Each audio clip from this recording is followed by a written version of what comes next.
No, I don't think we're expecting any of them, so we can proceed. We have a quorum.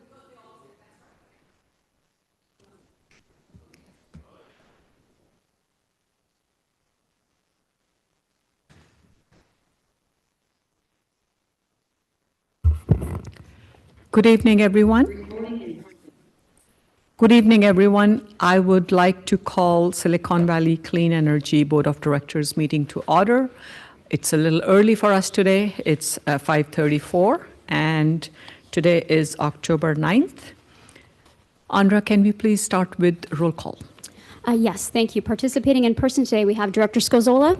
Here. Mohan. Here. Mekachuk. Present. Chair Walia. Here. Vice Chair Tyson. Here. Director Rennie. Here. Klein. Here. Daly. Here. Thank you. I will note that we do have a quorum. Thank you. This is time for public comment on matters not listed on the agenda. Do we have any members of the public? Seeing none, let's move on to the closed session items. We have 3 items tonight. The first one is public employee performance evaluation for the Chief Executive Officer, Monica Padilla. The second is a conference with legal counsel on existing litigation. And the third is also conference with legal counsel on, this one is for an anticipated litigation. And let's start with public comment on any of the closed session items. Seeing none, okay, let's move into closed session and then we will come back after some time.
Door on the right-hand side. That's where the men's restroom and maybe even a water fountain or something.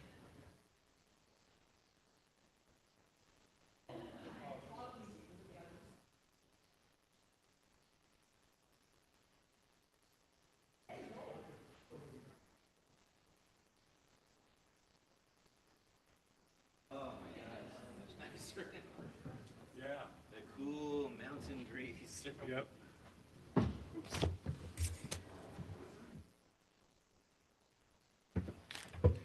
Okay, this one. Oh, this is me.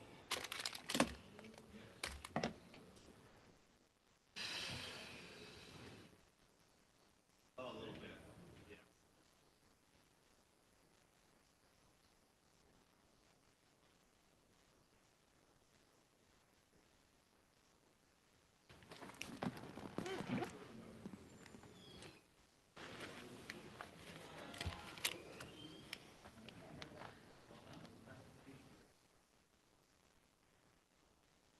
was so much better. Oh. I couldn't have done that at 10 o'clock at night.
Where am I?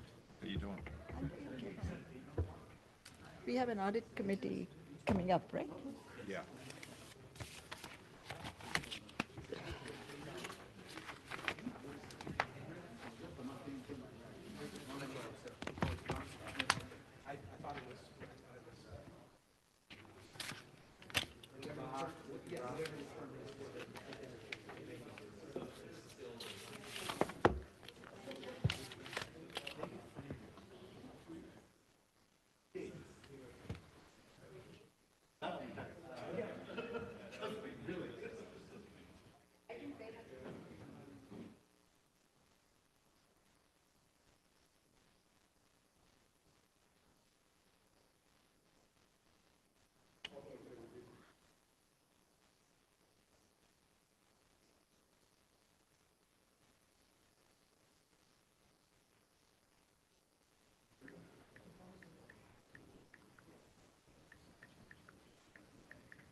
There's still more sodas out there? Yes, indeed. Okay.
You have to cancel it.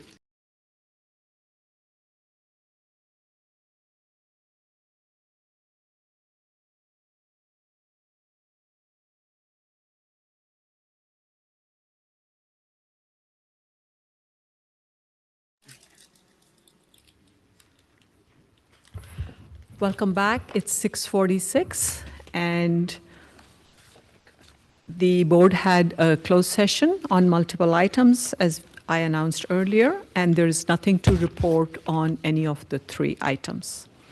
With that, let's move forward with our regular agenda, and the first is consent calendar. Do we have any public comment on consent items? No hands raised, Chair. Thank you. Any item that anybody would like to pull? If not, I'll entertain a motion. I'll make a motion to approve the consent calendar. Moved by Director Makachuk, and second? Second. Second by Director Lee. All in favor? Aye. Aye. Any opposed? None? Abstain? None? This is lovely. We can do a quick vote. So approved unanimously? Yes, and I'll let you know when one of our remote attendees joins. Thank you, Andrea. Okay, with that, let's move to the non-consent regular calendar tonight. And we'll start with the CEO's report. And we have our CEO, Monica Padilla, who is going to give us the report, starting with new employee introductions, I believe. Good evening, Chair and Directors. Nice to be here again with you tonight. So last month, we talked about in the CEO report a new employee that we added to the team via our Climate Corps Fellow program, a fellow by the name of Santosh Muralidharan. And so he wasn't able to come in person last month, but he is here tonight and would like to address the board.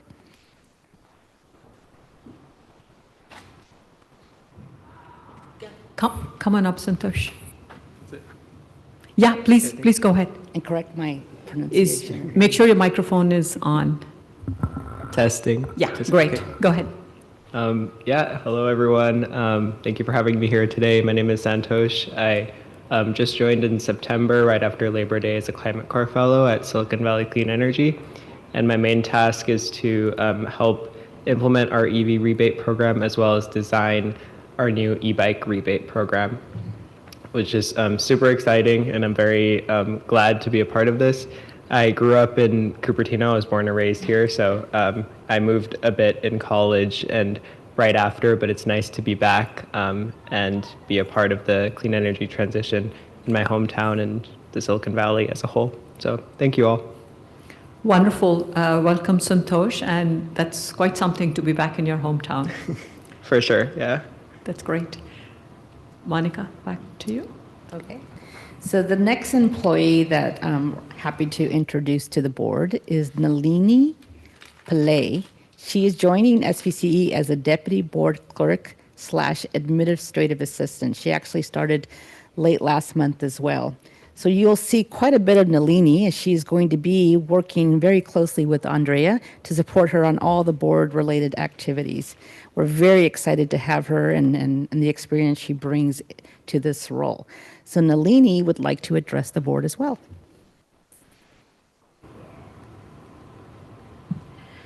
Good evening, Chair and Board of Directors. My name is Nalini Pillai. I am taking on the role of Deputy Board Clerk, Administrative Assistant. In my new role at SVCE, I will be working closely with our Board Clerk, Andrea Pisano, on future board meetings and committee meetings. Prior to joining SVCE, I served as Deputy Board Clerk on the Boards and Commissions team for Santa Clara County Board of Supervisors.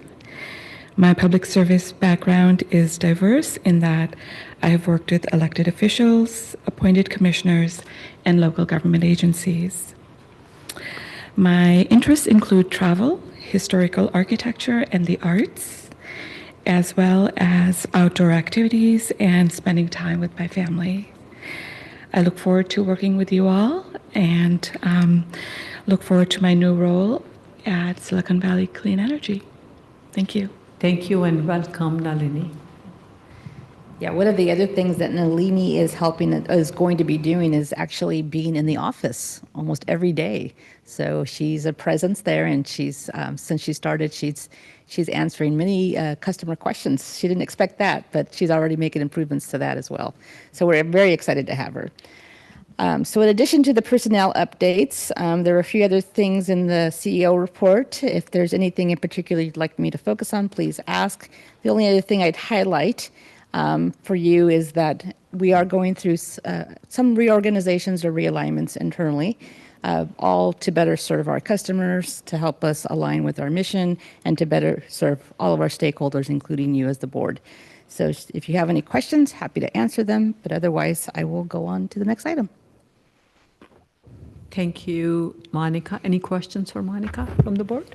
Yeah, let's move on to item number 3, which is to approve an allocation of $100,000 from the operating budget for the proposed 2024-2025 expanded education fund. And we are going to have Juliette Pasquale, our community outreach specialist, making the presentation. Maybe just before she starts, I had a question from one of the board members as to why we were bringing this to the board since it's $100,000, which basically is my spending authority. And I said that is true. But these are the types of programs that we really do want to share with the board and with the public because they really highlight the importance of SVCE and what we do in the community. So for that reason and the fact that at 100,000 it's debatable whether that's my authority or not, whether I have to come here. But anyway, I'm happy to have Juliette present to you on this really cool program. All right, good evening, everyone. Mike.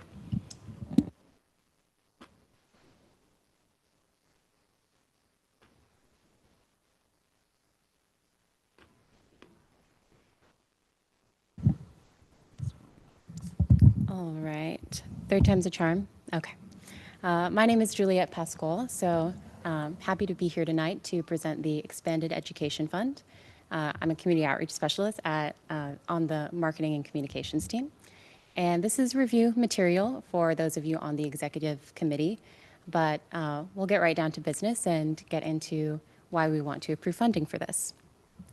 So next slide, thank you. So again, we're asking for $100,000 to be allocated for the Expanded Education Fund, and that's the action item tonight. Next slide, please. So to run through the objectives, we are going to go through the background from our existing initiatives and get into what we were asking for, so details for the Expanded Education Fund. And we're going to introduce another idea that we thought up after doing an education analysis of our service territory, so the Community College Partnership Pilot. And then we will have question and discussion time at the end. So starting off with background and the history of SVCE engaging with schools. We started in 2019 with the Education Fund, and this I want to highlight is really for individual student-led projects, and that came from just passion projects from students who wanted to compete in local, state, national competitions, and we started a program to apply for funding for projects like that. And in 2023, we really saw an increased demand for SVCE to expand our role in youth education initiatives. And, as the community outreach specialist, I heard through a lot of events, talking to students, parents, and of course, from our board of directors as representatives of the community, hearing from you all about just the increased interest and desire for these types of youth education programs. So this last year, we have worked on an education landscape analysis to help identify what role SVCE can play in the youth education space, climate, clean energy education, and what we can do there. And I do want to highlight that this was really born out of a fellowship project. So our previous Climate Corps fellow, Julie Miller, was really key in leading this entire project. And this is just a success snapshot of the Education Fund. So I highly encourage all of you to check out our website for the Education Fund. We highlight all of the projects and everything, all the work that they've done, but you can see by the numbers the impact that we have had through this program. So to get in deeper to the education landscape analysis and what we looked at there, you can see SVCE's role has really been on the student side of things, individual student side of things. So the scholarship competition that we host every spring, the existing education fund, again, individual student-led projects, and that's been the bulk of our youth initiatives. And you can see on the other side, just the way that the county has been involved in some other initiatives through the Office of Education and then the climate initiative is through the County Office of Sustainability. We've also talked to various nonprofits in this space about education and what their work is here, as well as, you know, learning from our fellow Bay Area CCAs on what they've done to, you know, develop partnerships for youth education. So through our educational analysis, we identified two gaps and opportunity areas that I'll talk about tonight. So engagement with community colleges and enhancement of education nonprofits, and really investing in the work that's already being done in our county and seeing where we could put our resources there. So that really gets into what the Expanded Education Fund is. This is a competitive grant opportunity for nonprofits working with schools to expand their reach in the SVCE service territory and enhance climate and clean energy curriculum. And this is really a comparison of what we already do and what we plan to do with the Expanded Education Fund. So again, individual student-led projects for what we already do, and really expanding that to nonprofits that can have a wider reach than our programs that serve individuals. And I also want to highlight the target audience that is listed on the right, where we do want to prioritize proposals that serve underrepresented communities and Title I schools. As far as potential impact areas and budget, we expect to allocate about $20,000 per nonprofit. And below are the three major areas that we are looking for proposals. So early workforce development, green career pathways for these students, community workshops, which are, you know, hands-on opportunities for students to get involved with clean energy and climate concepts, and curriculum and educator training. So really getting staff, teachers, administrators trained in this area. Next steps for the Expanded Education Fund. We hope to finalize the development, application, guidelines, and other materials this fall, and then launch later this year. And hopefully we will have initiatives to update you all on by 2025.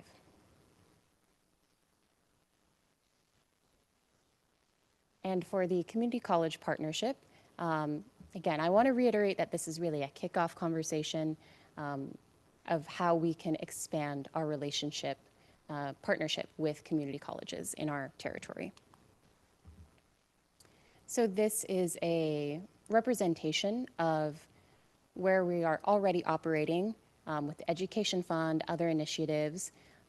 Elementary through high school is represented very well. And then what we identified in our education analysis is that there's an opportunity to partner with our local community colleges and other higher education institutions. And there's really a workforce focus on these partnerships and exposing community college students to, again, what we do as SVCE, clean energy careers, and just making that relationship between us as staff and mentors and to these local students. So those bullets indicate, you know, how this partnership could work, but we are developing what this would look like and have identified interested staff. So I am back to our action item for tonight. Again, reiterating that we are asking for $100,000 for the Expanded Education Fund, and that is the action item there. And with the community colleges partnership, again, that's an introduction to what we hope to do. And with that, I will leave it open to questions. Juliet, thank you so much.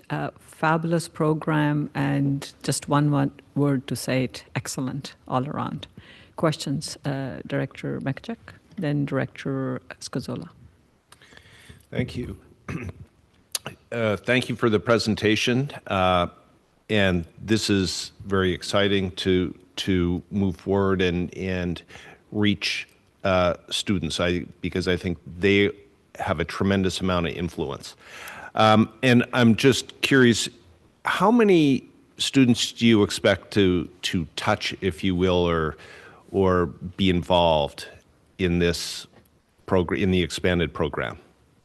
Yeah, that's a great question. That'll really depend on the types of proposals that we get. You can have something where we're working with a school or a nonprofit that can take a whole school grade level to a field trip opportunity. Or it could be a school assembly at a local school. So it will really depend on what we solicit through that process. I'll have to think more on specific numbers, but it could look like any of those opportunities. Okay, thanks. I'll just say I'll be supporting this, so. Thank you. Director Thank you. Scozola? Yeah, so as Director Mekachuk just mentioned, the youth play such a key role in educating their own parents. So by us educating the youth, they educate their own parents. The parents have the dollars to actually maybe invest in some of these amazing new technologies and electrification of their homes. And this has been mentioned by many board members before, how key it is for these education programs to just spread the knowledge and end up getting our goals done in the end. So I did have one question. When it comes to parents, do we have any programs currently where we are educating the kids, but maybe there can be something maybe at their own schools where it's actively kind of like back to school night kind of a thing, but it could be more about conservation and all of our collective goals, where you actively involve the parents, it's the students, and perhaps they're giving presentations, kind of like a science fair type of thing. Like, do we have programs? I know we have things that are maybe similar to that, but is there anything that really pulls the parents in, so that we can have that conversation happen in the moment in the schools? I did expect good feedback from you. I understand that you're an educator yourself. Oh, thanks. Yeah. So I am not aware of any programs that currently exist, and we don't have an existing program within SVCE. So that could definitely be a project area where like the hands-on workshops involve both the students and the parents as well. That would be fantastic. Great. Thank you. Vice Chair Tyson?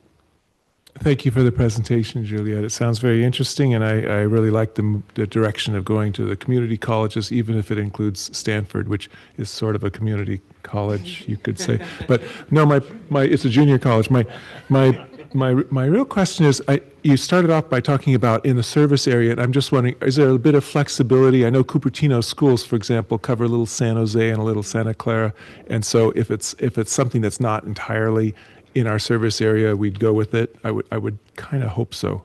That's how we currently operate with the existing education fund, and if the student is from our service territory, or if they attend a school within our service territory, that's either are eligible for participating in that. So this could be done in a similar way. Okay, thank you. Director Klein? Yep. Director Lee? Thank you, Chevalier. Yeah, I'm extremely excited by this new program proposal. I just want to say thank you for our awesome staff at SVC to bring this forward, and thank you for the members of the executive committee for bringing this forward. And my only comment is that if this were wildly successful, then we should probably provide a larger grant amount beyond only $100,000 in the future. We all know how crucial for our future workforce development is in the clean energy industry. The youth have the passion, understanding, and the drive that will help us address the urgent climate crisis we are facing, not just to mention what's going on in the East Coast and Florida that we're seeing right now. Harnessing the passion and motivation and helping them learn more about climate change and clean energy careers early on, in this case we talk about middle schools, being made them available in the future will have a tremendously beneficial impact on our world. Although there are existing organizations trying to do this curriculum and the workforce development, we know that funding has been very limited. This program will help with lowering that barrier and allow these nonprofits to keep doing this essential work. So thank you. Thank you. Okay. So thank you for, Director Lee, thank you for echoing the excitement that the executive committee had on this item. We were super excited about it when we talked about it some weeks ago. And I have always talked about the youth, the nonprofits, and bringing the community colleges here. And I know West Valley Community College, West Valley Mission Community College District, thanks to Assemblymember Berman's latest bill that got signed into law. That is now free tuition for the students. I was there, I think, 10 days ago for that announcement at the college. And to have something like this teed up with the community college will be just fabulous because they are just like other community colleges. I'm more familiar with that because that's in my city. Community colleges are moving forward in expanding, educating the future workforce for the future needs. And of course, climate change is a big deal. So to have SVCE engaged there as well, not just the school kids till the high school K to 12, is getting into when we are laying the foundation of that education is what I'm trying to say at the early stage in the community college. And this is just fabulous, very exciting. Any other thoughts, questions? If not, open public comment. And I know Director Hilton has joined us online. No hands raised, Chair, online. No public comment, so I close public comment, bring it back to the board. And Director Makachek, do I see you eager to make a motion? Very eager to make a motion for item 3 on the agenda to approve an allocation of $100,000. Second. Okay. I saw Mayor Mohan and I heard Director Scazola. Everyone wants to second. Everyone wants to. Okay, so you'll have to take the roll call on this. Yes, thank you. Chair Walia? Aye. Vice Chair Tyson? Yes. Director Scozola? Aye. Mohan? Aye. Daly? Aye. Rennie? Aye. Makachuk? Aye. Klein? Aye. Lee? Aye. Hilton? Aye. Thank you. That motion carries. Wonderful. With that, we move on to item number 4. Chair Walia? For item number 4, I am recusing myself from this agenda item because I've received campaign contributions from the CEO of the parent company of this project. While I understand that I may be able to participate under the law because the contributions were more than 12 months old, I elect to recuse myself to avoid any appearance of conflict of interest in our decision. Thank you, and now we'll have to exit the room. Okay. While he's exiting the room, I'll only read the title of this item, which is to authorize the Chief Executive Officer to execute a 10-year power purchase agreement with VCI Energy for Glossy Garlic Solar plus storage. And our Power Resource Manager, Britta Bradshaw, will be making the presentation. Okay, we're good. He's left the room. Thank you. Go ahead. All right. Good evening. Thanks for having me. I'm really excited to present this to you. So I'm asking the board tonight to authorize the CEO to execute a 10-year power purchase agreement with VCI Energy.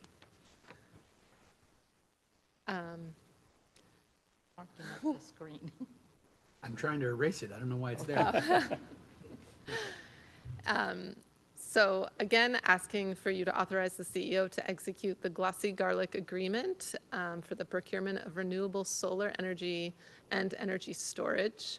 I'll also put a spoiler in here up front that this is in our service area, hence the very fun name of Glossy Garlic. It's right outside Gilroy. So this is a 50 megawatt solar facility and a 50 megawatt 4-hour lithium ion battery. It would be I think about 192,000 megawatt hours per year of RPS solar energy. It's PCC1, Portfolio Content Category 1, from the solar component, and the battery would be 4-hour lithium ion battery, so 200 megawatt hours battery. It's a 10-year PPA with expected commercial operation date on February 28th, 2029. So that would go 10 years from there, and the total amount not to exceed $138 million. Oh, thank you. So just a quick review of the long-term PPAs we've signed to date. We've signed $3.7 billion in executed PPAs so far. That's 21 PPAs about 1,500 megawatts of nameplate capacity. 9 of those projects are already online and operating at about a 39% RPS in 2024. And we're looking at a likely RPS position of 71% in 2030.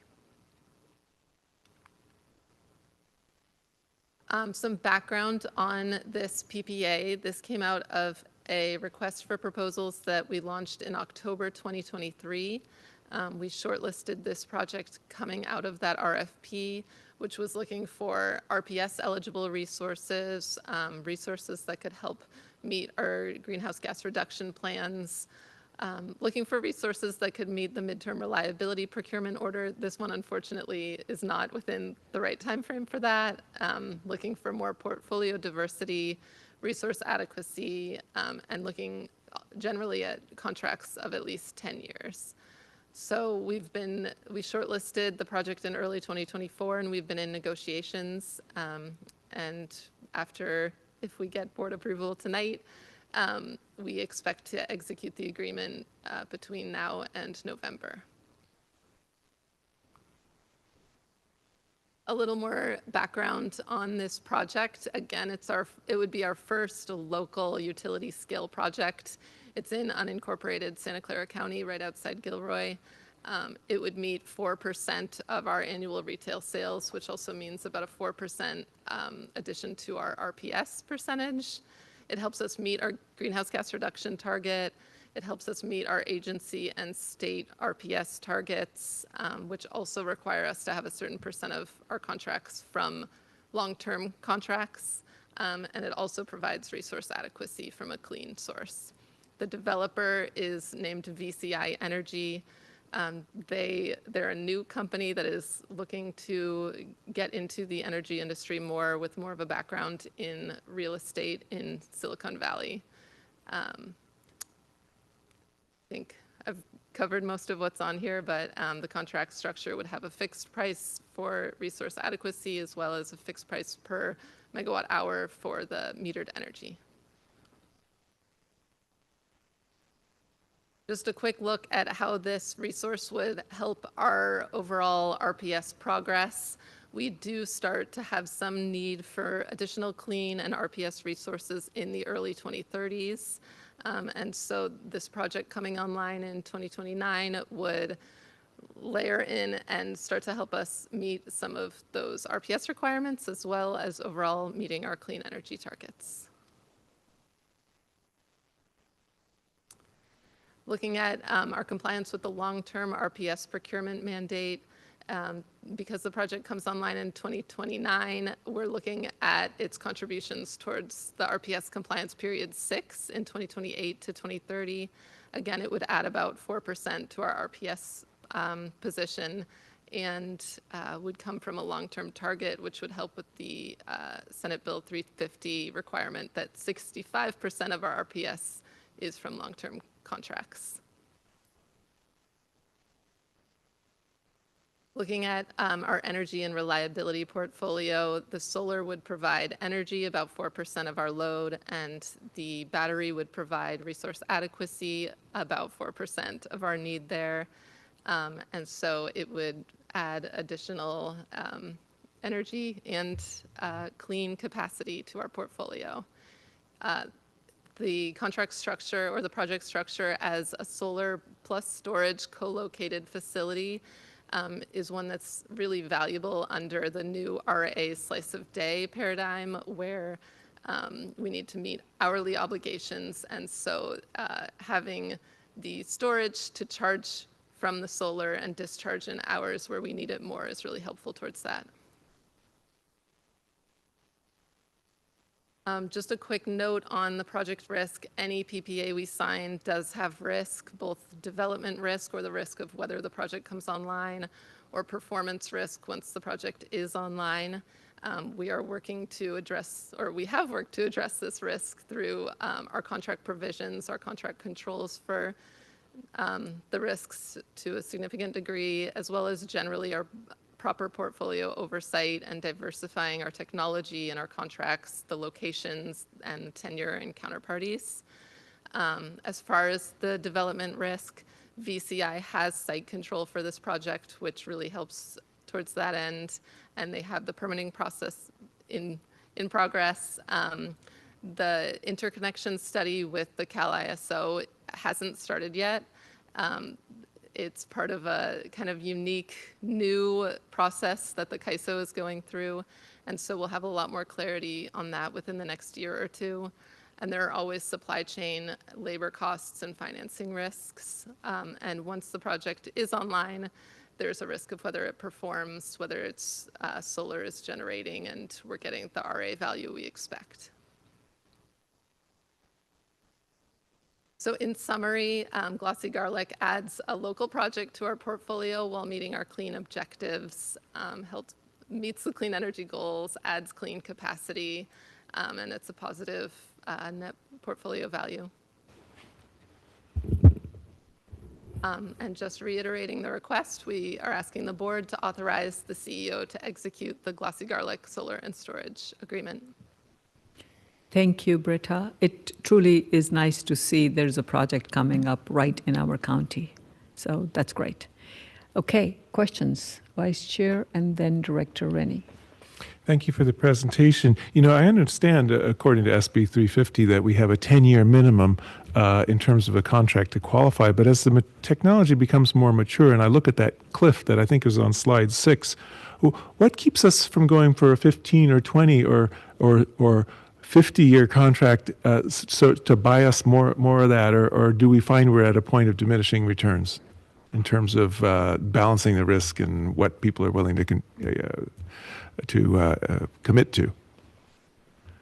Yeah, I mean, I think it's good to have a variety of project terms. I think to some extent, a longer term could be seen as riskier in case potentially contract prices for that kind of technology fall dramatically and we're trapped in a contract that no longer is appealing. I think there may be opportunity when this contract is nearing retirement. There could be opportunity for us to renew it or someone else to renew it. But I think in general, it's good just to have a diversity of tenures. Thank you. Director Rennie and then Director Mohan. Yeah, sorry. I can't seem to figure this out, and I think I'm missing something. You mentioned portfolio diversity, and one of them is technology, and you used it in your summary, and I'm struggling to figure out how this is new diverse technology by just adding lithium batteries and solar. What am I missing here? Yeah, admittedly, we'd like to see some different technologies. We didn't get in this previous RFO, we really didn't get any technologies that were particularly of interest to us. So yeah, perhaps it's not the best diversity.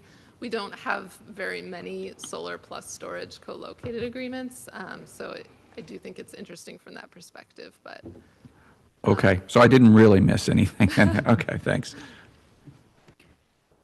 Thank you, Rob. Director Mohan and then Director Scazola.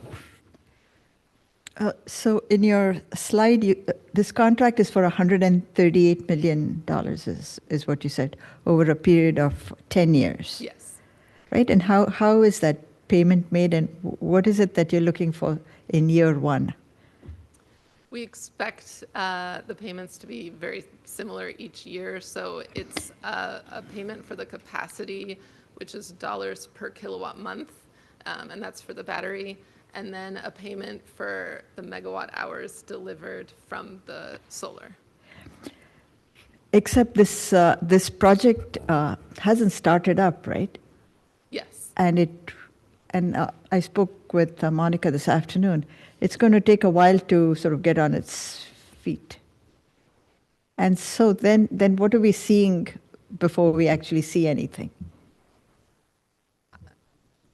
Can you hear me? Oh, yeah. Yeah. So when we get board authority to sign these contracts, we have to specify how much we anticipate spending once the project comes online. Until the project comes online in 2029, we will not be making any payments to the project or to the developer. But they need to have assurances that we have the authority to enter into the contract so they can go pursue financing if they need to get financing or anything else for the project development. Okay, so right now then we are not making any payments. No, we won't make payments till the project comes online. Okay, That's that the was my case for question. all of our contracts, yeah. Thank you. Till we start getting electricity, basically. Yep. Director Scozzolo? Thank you.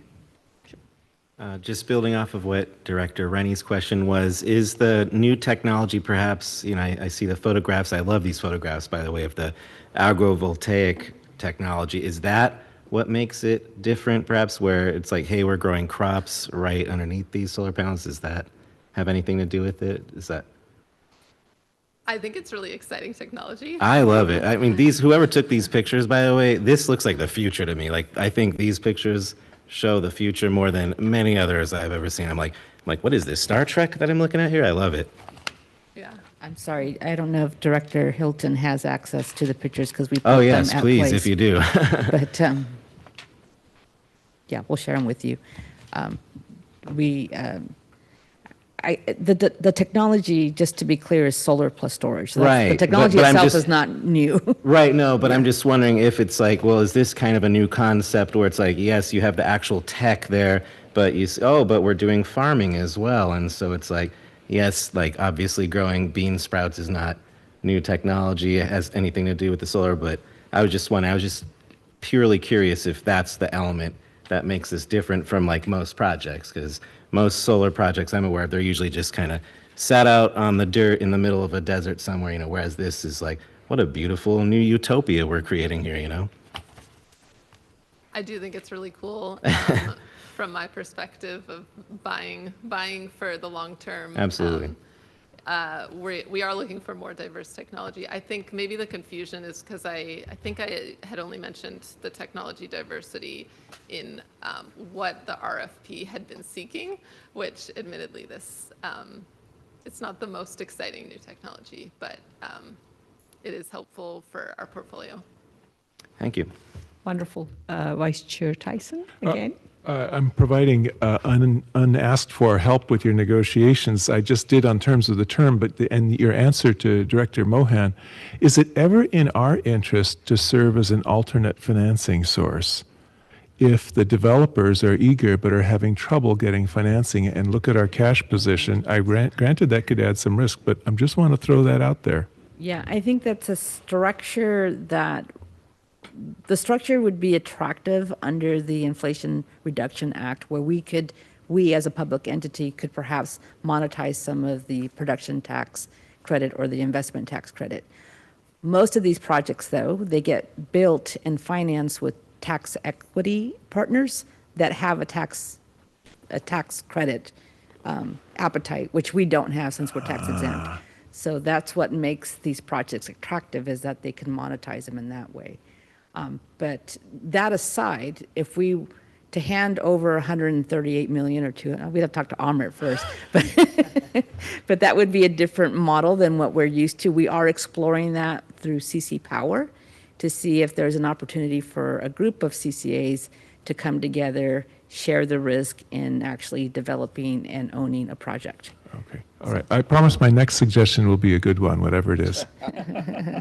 Amrit might say, nice try. But that idea is great, Monica. That's, I know we have talked about that in the past. Okay, other questions, comments? Anything online?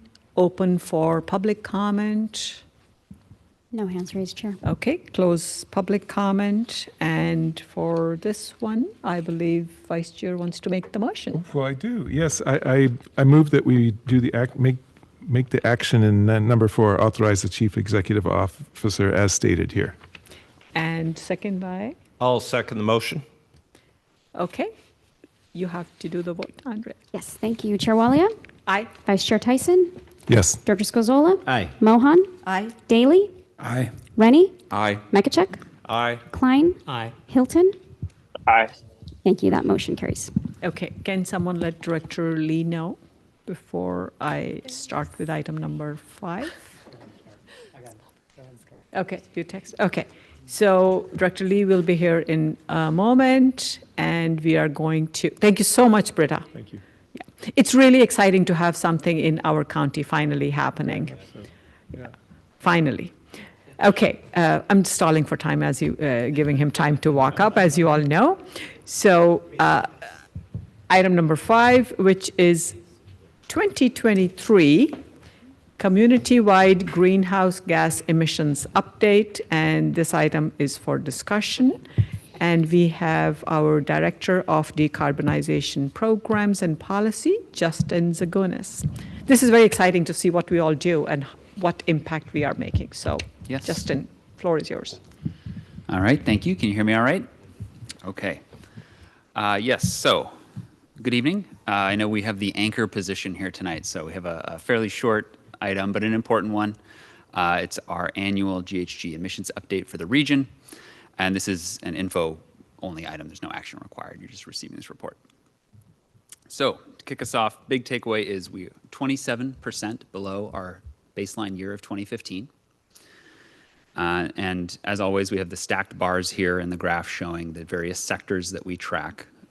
I'll call out a couple of them in a moment, but I will direct your attention to the dashed line in 2020, just to note that that was the year of the main COVID impact, although we did see some lingering effects, and so it kind of rebounded over the following few years. So that's kind of the reason for the somewhat strange shape that you see here. So the key drivers in this 27% reduction really are lower electricity emissions and transportation emissions. And so I'll dig into each of those in a second here. The first, electricity emissions, is the biggest reduction. And as you can see, when SVCE was formed, took a big bite out of that from 2015, moving on down to the right. And since then, they've been fairly low with some variation. I think the biggest thing to call out that we saw from 2022 to 2023 is actually that the PG&E and direct access average emissions factors decreased quite significantly.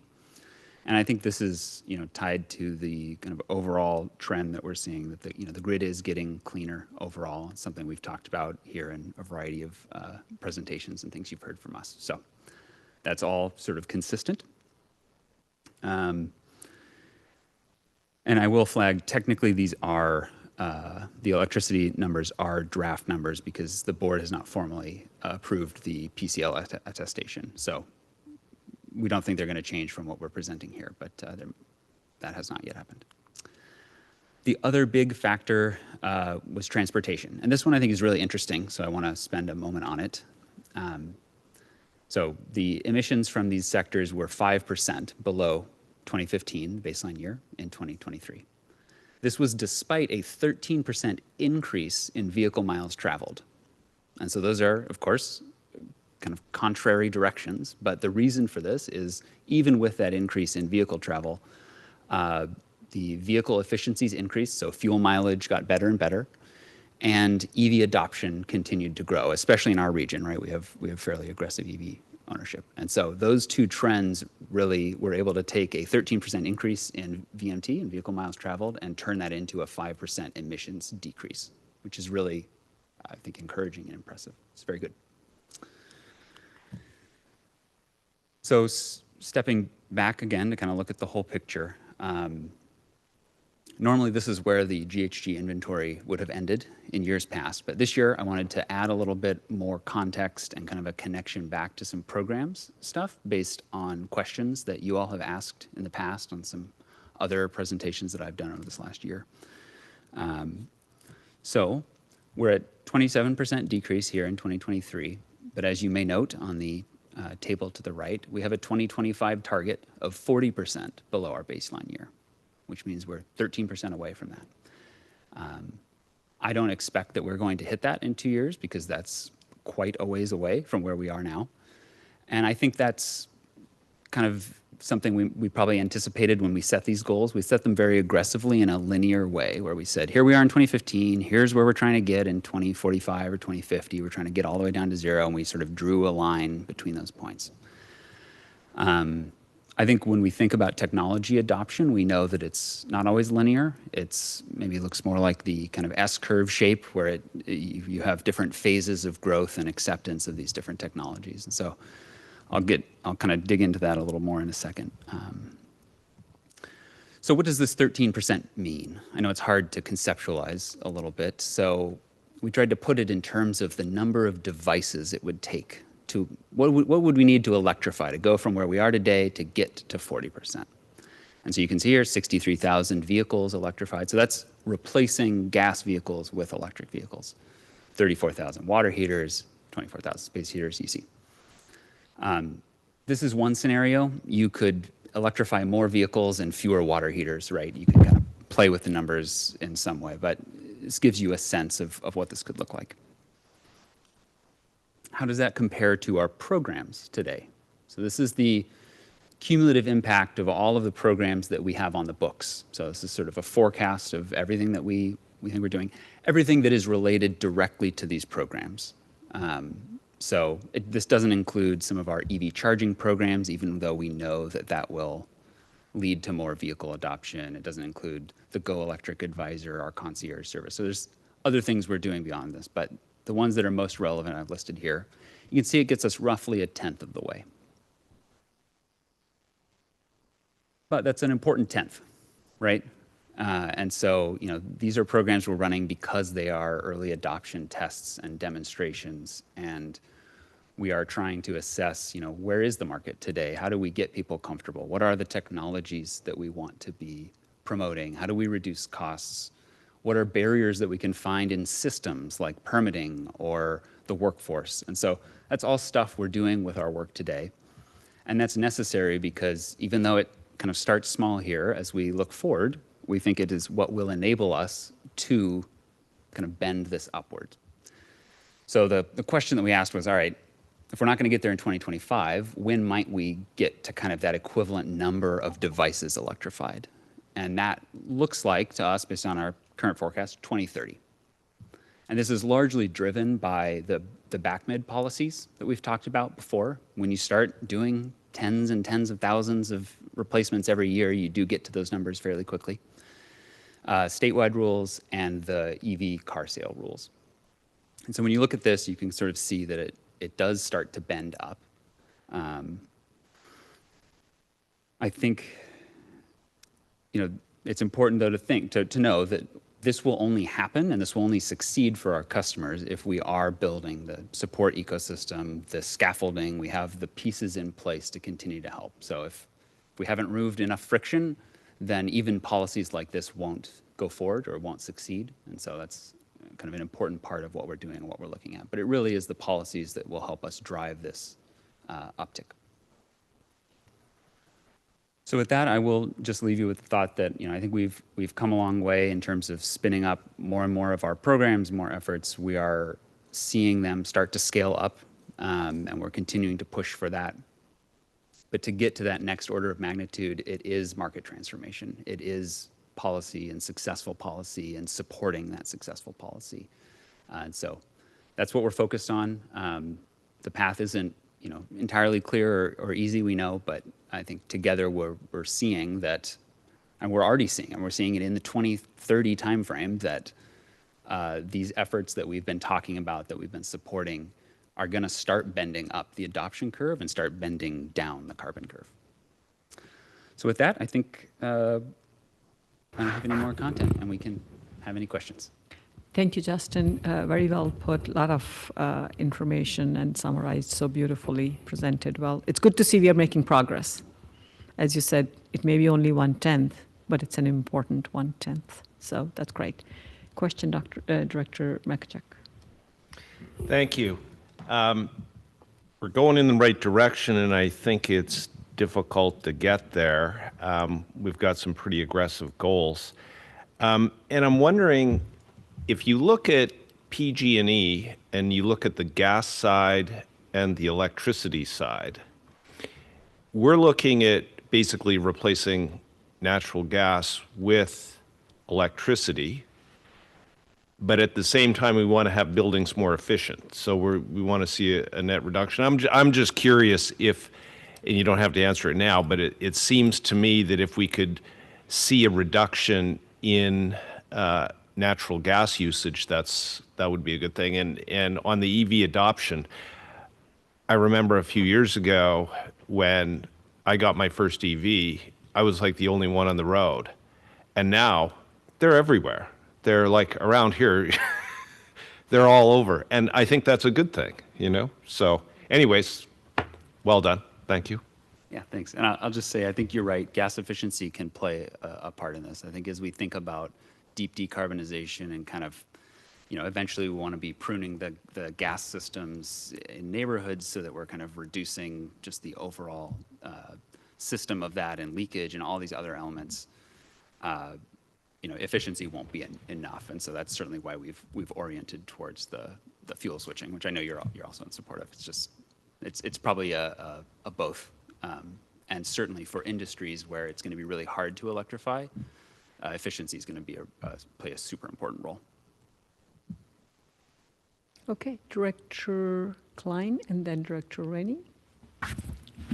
Thank you very much, and I'll second. This is very interesting and exciting from, how we're meeting our goals.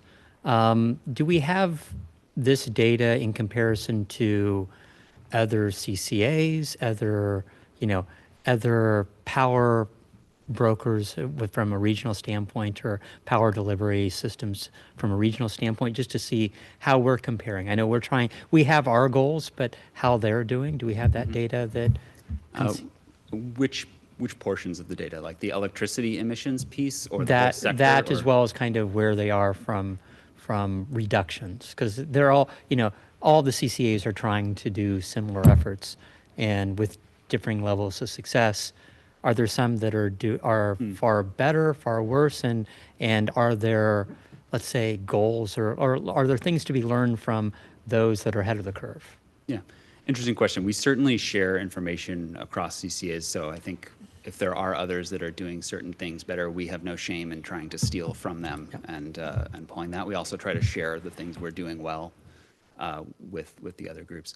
I think it's an interesting question. I'll have to think about how we might pull together some sort of comparison. It's, every CCA, and part of the value of CCAs, of course, is the local kind of control and the local differences. And so different CCAs have very different customer bases, have very different challenges in some ways. Some of them even look at different things in terms of determining what success is, what the mission is, what the objectives are. And so that makes it a little bit more challenging to do any kind of apples to apples comparison. But it's an interesting thought. And then you talk about go ahead. I was just going to say, Sorry. I do know that one of our very active community members does a study of all the CCAs and their impacts on greenhouse gas emissions and their rates. And I know he makes that available to the board. I'm talking, of course, of Bruce Carney. So he does that assessment every year. I'm sure you've seen it as well. So he pulls the information straight from the power content labels for each of the CCAs after they've been published. I'm assuming he's going to do it for 2023, but we can certainly work with him or even just look to do something similar as well. But you're only seeing one piece of it, as Justin has mentioned. There's more nuance to it. There's a lot behind what we're doing on programs and policies that you're not seeing in those power content labels that we're showing. And so that's just one aspect of the comparison. And then going on to transportation, which we've seen a reduction on. I'm trying to get a better idea on how that's measured from a regional standpoint, because we're talking about SVCE impact, but that's not all the cities in the county. And so to me, it's and then kind of leading on to that, we have lots of programs that we're talking about and either have already started or looking to start as far as additional EV charging stations, but electric bikes and a few other things that we've talked about in the past. That conceivably works into that transportation portion, but how is that seen countywide or for the member cities? So from our portion of that. Mm-hmm. So I think a couple questions in there that are good ones. I'll say, in terms of what you're seeing from direct program impacts in the emissions, it's pretty small today, right? I mean, the numbers that I showed you are our forecasted impacts for the programs that we're still ramping up and still rolling out. And so I think looking in there for the direct piece is going to be hard. I'm going to punt the other part of your question to Rebecca, because I think she can talk about where we pull. I think part of your question was like, where are we getting the transportation numbers from to inform this? Because we are reporting the sector wide, right? Correct. Which means market impacts, just all kinds of trends within the sector, not just SVCE direct impacts. Okay. Happy to speak to that question. So there are a couple of kind of different components of the transportation sector, as you saw on the stack bar chart. There is non-commercial on-road, commercial on-road, and off-road. So for our on-road data, we get the VMT, vehicle miles traveled, data from the Metropolitan Transportation Commission. So they have their own kind of Plan Bay Area model that they run. It's kind of an origin destination VMT model that can kind of predict between different cities, you know, who's traveling into the city, out of the city, and then we have some formulas to kind of determine what that means for VMT within SVCE territory. And then as for vehicle efficiency, we get all of that data from CARB, the California Air Resources Board. They have their own database called EMFAC, EMFAC. So this is where we pull kind of information on populations of different types of passenger vehicles, trucks, any sort of commercial vehicles, as well as the fuel that they run on and their efficiency. So combining all of that, that's how we develop the on-road emissions, part of the emissions inventory. One interesting thing is since COVID started, shelter in place, we've also had to kind of adjust the model numbers using real data. So we do that using a database from Caltrans. So looking at real kind of highway VMT happening pre-COVID versus post-COVID, and then adjusting the MTC model outputs using those percentages. Okay, I appreciate that. I just, my only question is how it's broken to like, so SVCE's component of that, and I understand electrification from a regional standpoint, but you talk about meeting our goals, you know, our 2030, our 2025, 2030 goals. And a large portion of that is still transportation. Is SVCE, you know, reducing that, or when we see the reduction, is it only really seen from an MTC standpoint? They're looking at the whole Bay Area, and do they compartmentalize it to, from what you're reporting here, do they compartmentalize it to the jurisdictions of SVCE? Meaning, are we seeing, the SVCE is making a difference in their city specific, or here's South Bay, and we'll never see that direct component. I understand VMT is kind of regional based, but you have, you know, non-member cities, San Jose coming into, you know, Mountain View, Cupertino, Sunnyvale. Does, you know, there's a play there that I don't see how it directly affects. Yeah. Or yeah. So we we pull this data together, and we have made decisions on how we account for transportation in SVCE territory. So the numbers that we give you are, you know, based on the kind of methodology that we've followed over this time. Here is what the portion of all of those are just in SVCE service territory. So all of our communities. The goals that we set, when I say we, I do mean the sort of the we of the community of SVCE. And that's when we set them back in 2018, we said, hey, we're going to set these goals. They're not just, you know, sort of scope 1 SVCE controlled emissions only, because that would really just be the electricity sector. But actually, you know, we have an interest in kind of guiding and helping the region achieve these goals.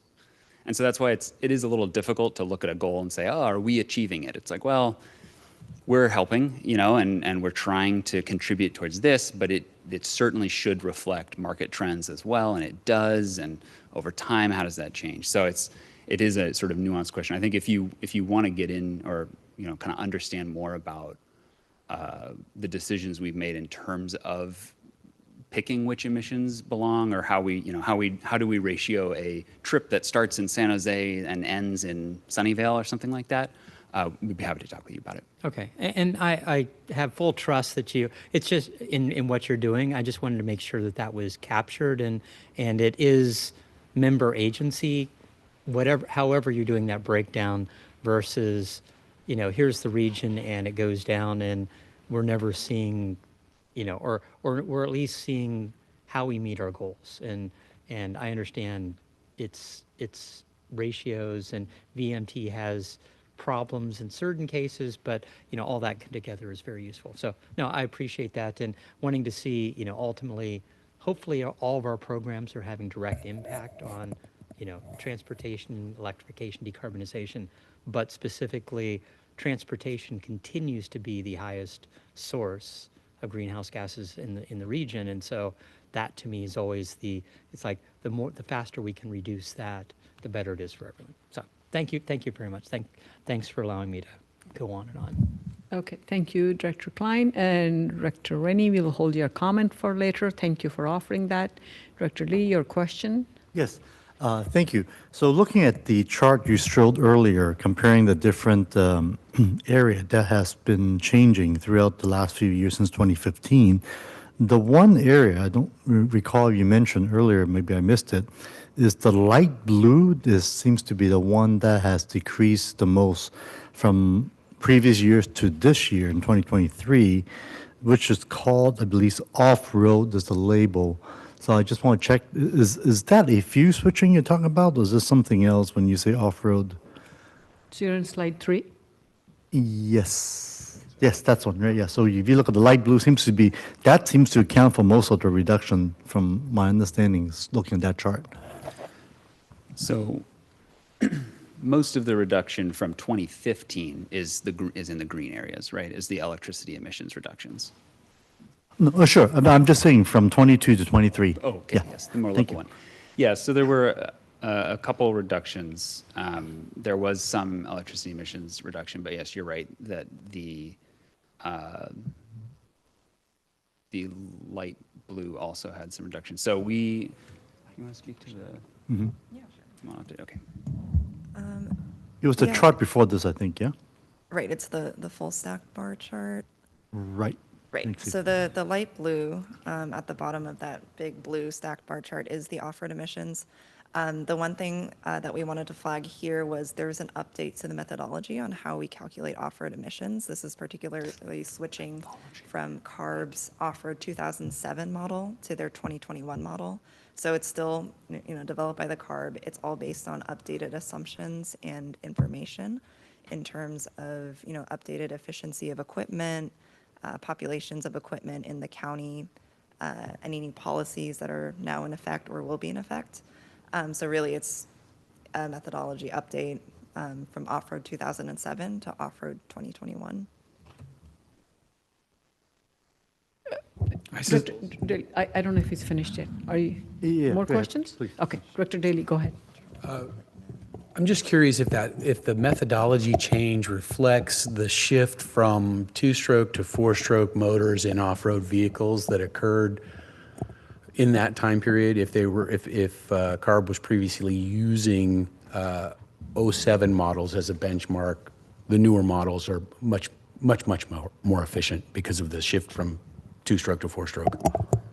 So I think it looks like that reduction is simply just a change in methodology and not a real reduction. So is that the no? case? I would categorize it like this. I would say it is a model update, right? Which there's always some question of like, okay, is it real world changes or is it just a methodology question?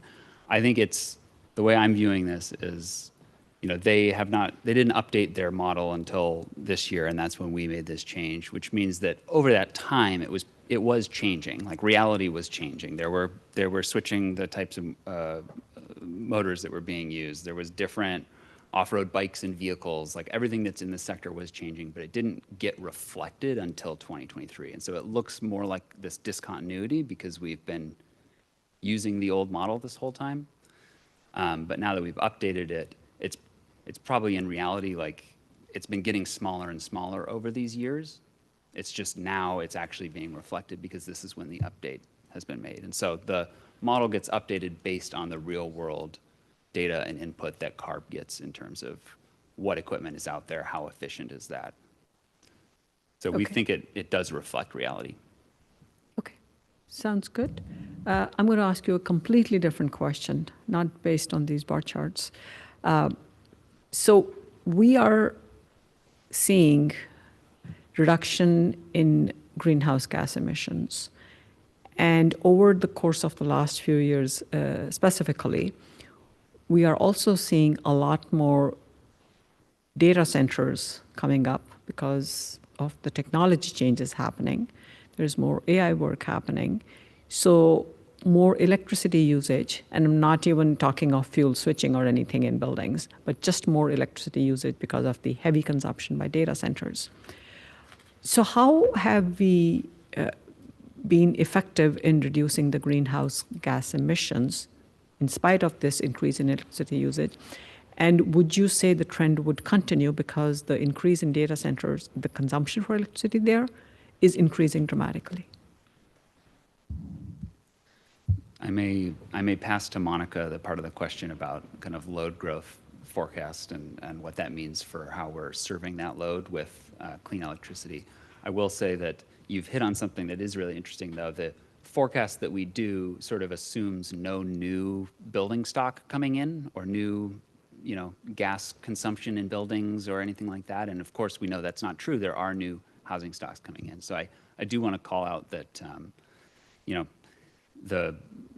we know that there have been a lot of new properties built over this span that we're looking at here that are not really showing up in this because they have been electric and because we've been serving them with cleaner electricity. So I think that's actually a positive that sort of doesn't show up well when you're just focused on reducing the emission stack, because you've sort of avoided putting new things into the emission stack.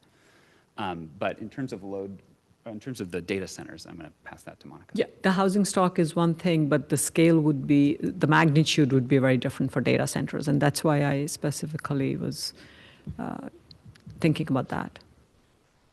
Yeah, so if the question is whether we're incorporating potential impacts of data centers and AI centers into our load forecast and what that would do to emissions, it's something that I think the state as a whole has been grappling.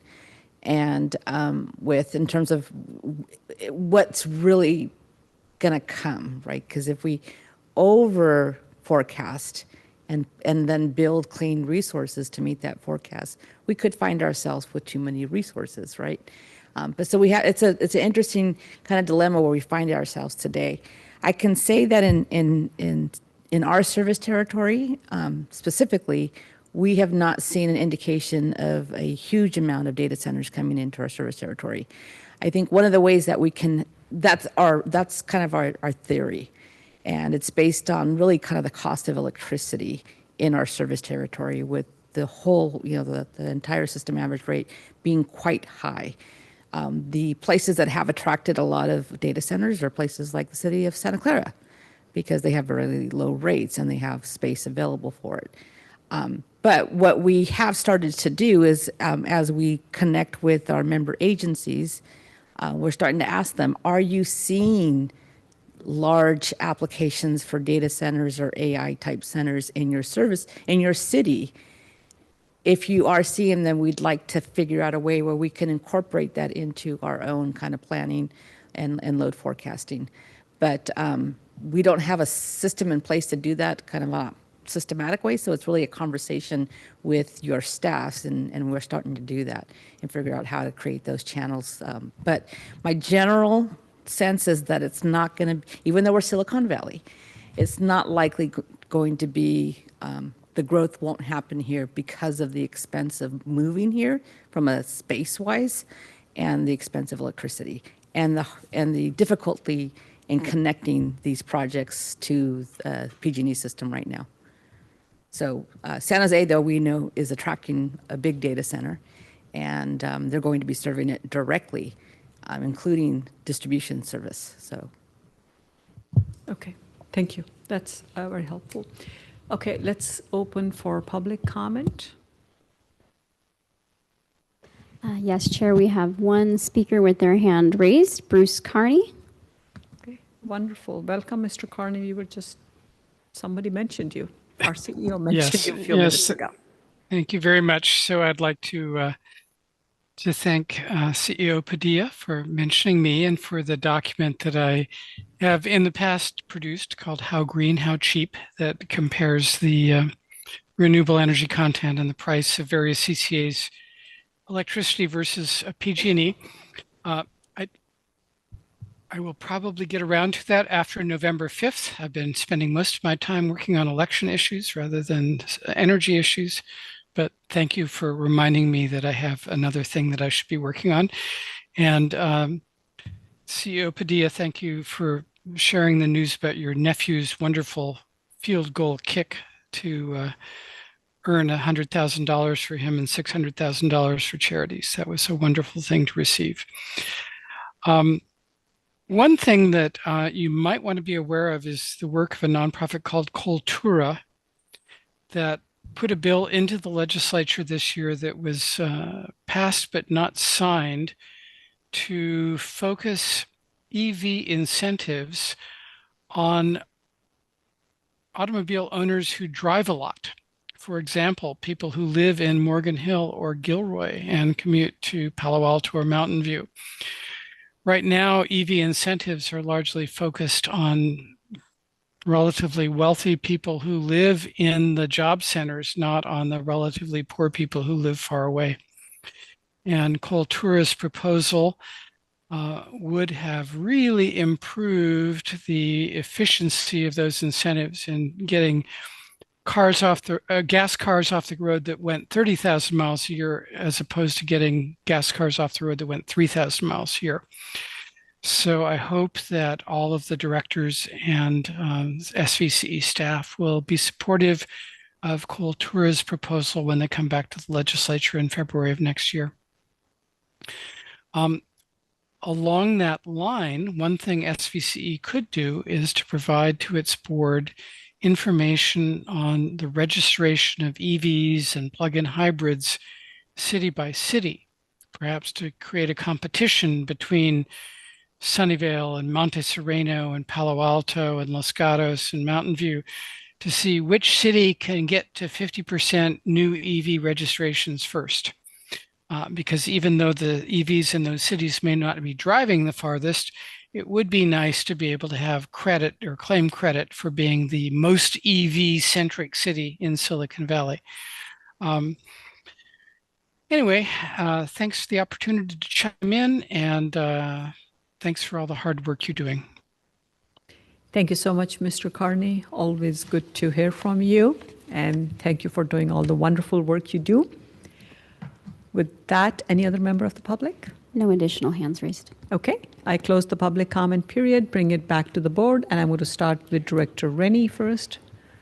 So, thank you for your patience. Yeah, no, I wanted to share an experience. So I finished changing out my water heater last week, so now we only need 33,999 more.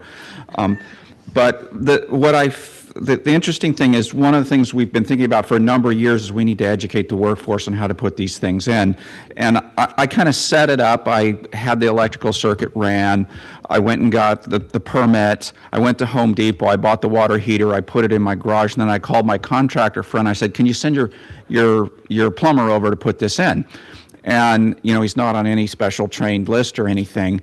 So he came over. We opened the box. He looked at, you know, the manual for half hour. Said, okay, I wrote the things he needed. He came back the next day with everything and really was able to put it in without a problem. And it was decently complicated because you've got to install some kind of compressed container next to it. You got to put in a condensed pump and run a condensed line. And so it wasn't that simple, and it, you know, was clearly different than a regular water heater, but he didn't seem to have any problem doing it. So it encourages me that these are becoming prevalent enough that, you know, a lot of the plumbers probably have some experience with it, because it took two guys a day, and then they had to come back the next day. During the day, they were able to turn the hot water on, but they had to come back the next day, I think, to finish, you know, probably running the condenser line and stuff like that. But it took them a day and a half to do that, but they seem to competently put it all together. So that's really what I wanted to share, is I feel like we're getting to the point that this can really start running. You know, you can just call probably a lot of people be able to do this job.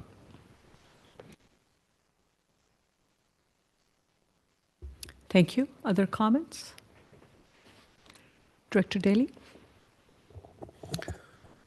I actually think the cost of money has a lot to do with the shape of the graph that we've seen for the last few years and what we can hope in improvement in the forecast. Because if you look at, 805 new commercial buildings coming online, we haven't entitled a single commercial building in Los Altos in the last 2 years.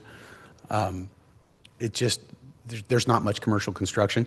And then, of course, a lot of people pay for electrification in their home by refinancing. And so when you see the refinancing start to go up as the cost of money comes down, we'll see electrification going up again because it's been flat since the Berkeley decision. And most of our jurisdictions have decided to suspend enforcement of their REACH codes.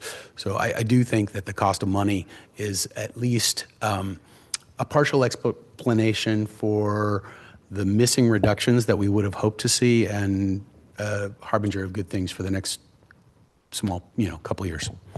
Thank you. In fact, I would like to add something there. The work that we have been doing at SVCE the last couple of years, SVCE engaging with each of the cities, is going to result in a lot more newer homes or big remodels where people who believe in climate change are going through changes in their homes or a brand new home, but the city limitations, I speak for my city for sure, with the permitting process and the lack of information there to the extent that is needed, when that was not available, a resident just wants to move forward with building their home. Some of you have heard this from me quite a few times. Now with the information, the communication between Team SVCE and, say, my city, streamlining the permitting process that we have been working on this year, I know for a fact there are residents who would be able to take advantage of that because they want to get their home built quickly. And if this is something they're not going to get support from the city because of lack of resources, they will move forward. But if they get the support, which is SVCE providing that support in each city, we will get that benefit. And that's where all the teamwork, collaborating with all the cities is going to come forward. And each city is unique. That's specifically for my city. Other comments? Okay. Our public comment from Bruce Carney, he suggested that we get some healthy competition, and he mentioned Monte Sereno, and we're in. So if you can get some data, that'd be great. Okay. Other comments? If not, again, we were so ahead of time. No complaints here. This is fabulous. What a wonderful discussion. Essentially, what our mission is to reduce greenhouse gas emissions, and that's what this last item was a detailed conversation, and I appreciate that from each one of you board members, and thank you so much, Rebecca, and thank you so much, Justin. With that, we come almost toward the end of the meeting, and we are going to go through board member announcements and direction on future agenda items. Any announcements there? Director Makachek? Yes. Sorry. I know that our CEO is an Oakland A's fan, and it was the end of the Oakland A's playing in Oakland. And I happened to attend that game, and I know Monica was working that day. So what they gave us at the game were these A's souvenir tickets, but everyone got one. But what I got, and I had to go up and get it, was an actual ticket for my seat. So this is the last one. Monica, this is for you. They're both for you.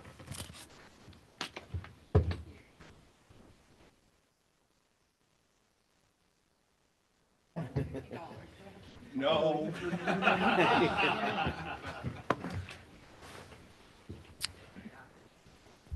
So much. For those of you who know, there are several on the team, on the staff, who are very big A's fans, and we're very sad to see them leave our Bay Area. So thank you. I hope you enjoyed the game. Okay, I have one announcement, and I'm going to add something else. So firstly, I want to thank SVCE for their presence with their resource table at Saratoga State of the City last weekend.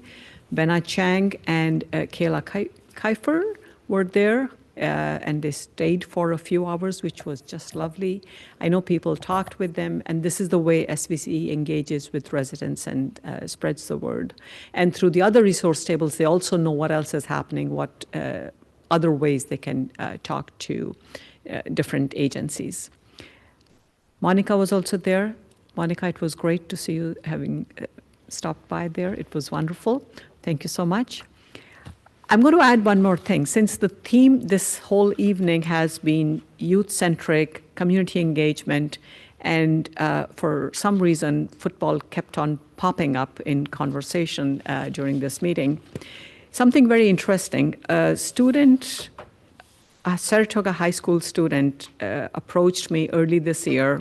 He was looking for some opportunities to engage with the community, and one specific request he had of me was if he could intern, amongst other things, that if he could have a summer internship at SVCE. I spoke with Girish, and Girish said we do not take any high school students as interns. So I shared that with the student, and we started chatting. This is where collaboration, and we as council members in our cities, I think we find numerous opportunities to engage residents, and this is a fabulous story. The student kept on coming back to me. And I mentioned to him that we have a nonprofit, again, we were talking of a nonprofit, which is a public access television in my city called KSAR 15. And there are opportunities that we need to engage with the youth, move forward with the new technology, the new ways of engaging with people. Long and short of it is, the student by the name of Tanuj Siripurapu, he kept on coming back to me numerous times, asking for more information, more information. He built a website, got student volunteers, worked with the KSAR station master, and September 27th, they live streamed the Saratoga High School football game for the first time, which was just fascinating. In less than a week, they had more than 1,200 views on YouTube because they had grandparents all across the world who were engaged. The reason I thought of this is somebody is interested in climate change, wants to do something at SVCE, but there are other opportunities for us to engage with them and keep on doing the good work, just like what we heard today from Juliet in engaging with the education fund going to the schools. And that's the most rewarding thing that I find, and I'm sure all my colleagues would agree in the public service. That's the most positive we find. Okay, with that, it's 8. Oh, Director Lee. One last announcement. October 13th, this Sunday, we're doing our Day on the Bay over in Alviso Marina Park. Please come out. There will be lots of activities, not just for the kids, like pumpkins and singing and dancing and all the good stuff that you get to enjoy what our bay offers. A lot of times people forgot the fact that in Santa Clara County, we actually do abut the bay on the very south part in Alviso. So if you've never been out there, come by. Be very active between 10 to 3, and the weather will not be as hot as you saw this past weekend.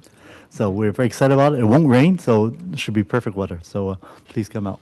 Thank you. And I believe SVC might have a presence at the Day on the Bay, as they always do every year, showcasing the great work that we're doing here as well. Thank you. Wonderful. Thank you, Team SVCE, for making the effort every weekend to go to different agencies. With that, it's 8:11 p.m., and the meeting is adjourned.